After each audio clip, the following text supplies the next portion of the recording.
All right, verse of the day today, we have Galatians 5:13. For brethren, ye have been called unto liberty. Only use not liberty for an occasion to the flesh, but by love serve one another. To me, this brought forth the idea of the two kinds of freedom, right? This is an idea that I learned from Bishop Robert Barron. I don't think he invented this, but it's a beautiful idea of what freedom truly is, right? Because we have the wrong idea of freedom in our culture, right? We think that freedom is being able to do whatever we want to do when that's not what it actually is. So the freedom we think of in the modern day is freedom of indifference, right? I can do whatever I want. That means I'm free. I have all the rights. I have all the, I can do this, I can do that. There's no punishment. That's freedom. But that isn't true freedom, and I'm going to explain why. True freedom is freedom of excellence, right? And what Bishop Robert Barron says is to make achieving the good first possible and then effortless.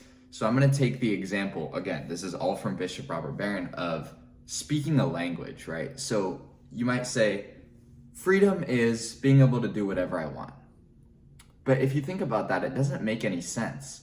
Because if I want to learn a new language, if I want to learn Spanish, being free to be able to speak Spanish isn't just blabbering random sounds and saying that that's Spanish. No, it is making the good first possible, the good in this case being speaking the language, then effortless. So you are truly free to speak a language when you can effortlessly speak it, right? I can effortlessly speak English. I'm free to speak it.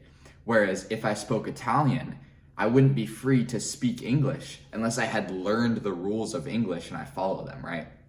So freedom inherently has rules, right? That's why, the Garden of Eden is a walled garden, right? Because it has rules, it has structure. It's not you can do whatever you want, right? That's why God says to not eat from the tree of, the knowledge of good and evil, because inherently, if we want to be truly free, there has to be rules. And it relates to happiness as well, right? Like we think, oh, I'll be happy when I can do whatever I want, when I have $10 million and I can drive a Lambo and go to the club and all this kind of stuff. But what you quickly realize is those people have no rules in their life, right? They have no freedom for excellence because they're just doing whatever they want. And that eventually leads to, depression. And that's all the stories we hear, right? Of these people who make a bunch of money and then they're not happy.